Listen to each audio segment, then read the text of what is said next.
A baby elephant walks up to its mother, nudges her gently, and then does something so strange, so viscerally wrong by every human instinct we have, that wildlife researchers who witness it for the first time almost always flinch. It eats her poop.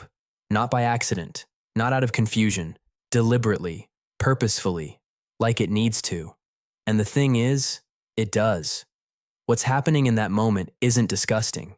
It isn't a sign that something has gone wrong. It is, honestly, one of the most quietly profound acts of love and biological wisdom in the entire animal kingdom. And by the end of this, I promise you, you will never look at the idea of inherited knowledge the same way again. But let's slow down for a second, because to really understand why this happens, you have to understand what a baby elephant is up against the moment it enters the world. Picture this. You're born into a world you know absolutely nothing about. You weigh 200 pounds. You can barely stand.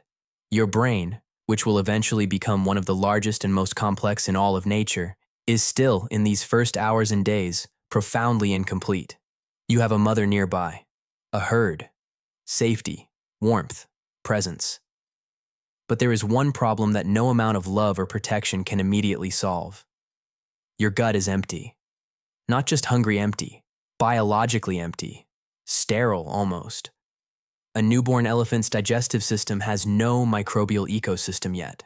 No bacteria, no flora, none of the invisible living machinery that will eventually allow it to break down the tough grasses, bark, and vegetation that elephants survive on. An adult elephant processes hundreds of pounds of plant matter every day. That process depends entirely on a carefully balanced community of microorganisms living inside the digestive tract. The baby has none of them. So here's the question that drives everything. How does a creature that can't yet eat what it needs to eat eventually learn to eat it? How does it build the internal ecosystem it needs to survive? The answer has been sitting in the grass right next to it the whole time. When a baby elephant eats its mother's feces, and this behavior is called coprophagia if you want the clinical term, it isn't just doing something weird. It is performing a biological transfer of extraordinary precision. The mother's dung is loaded with exactly the microbial communities the baby needs. Billions of bacteria, specific strains of microorganisms tuned over decades to process the exact vegetation of that specific region, that specific ecosystem, that specific diet. It's like receiving a hard drive. Think about that for a moment.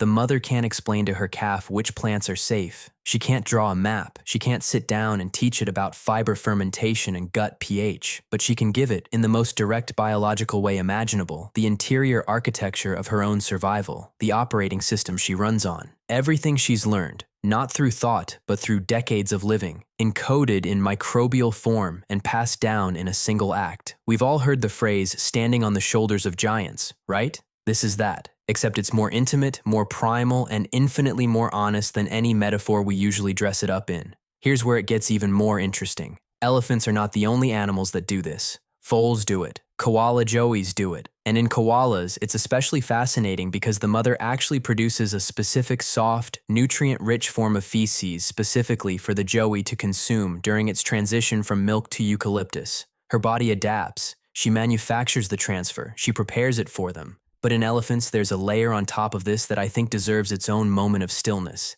Elephant herds are matriarchal. They're led by the oldest female, the matriarch, whose memory is the herd's most valuable survival tool.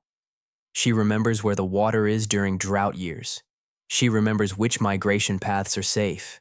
She carries decades of ecological knowledge in her mind, and the herd defers to her because of it. So when a baby elephant is born, it isn't just entering a family. It's entering a living library, and what coprophagia represents, in a very real sense, is the first chapter of that inheritance, the very first download.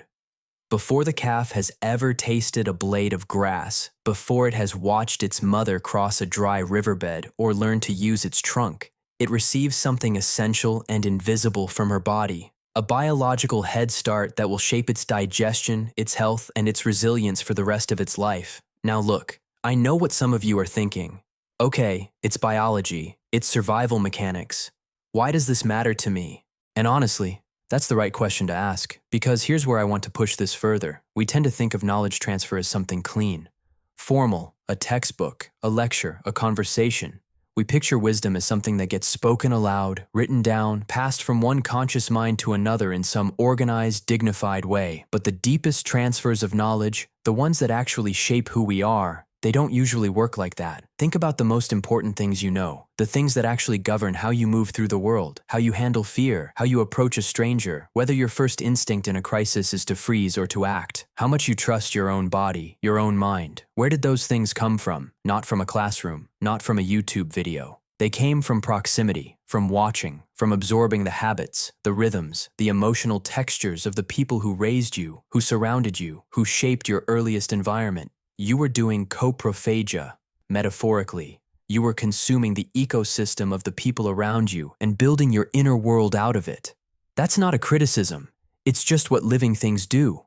The reason this matters is because once you understand it as a mechanism, not magic, not fate, just biology and proximity, you start to realize you have more agency over it than you thought. The baby elephant doesn't choose its mother, but you, at some point, get to choose your herd. You get to decide whose ecosystem you're absorbing, whose microbial wisdom, so to speak, is shaping your interior world. The people you spend time with, the voices you let into your mind regularly, the communities you embed yourself in. They aren't just social choices, they are biological and psychological inputs.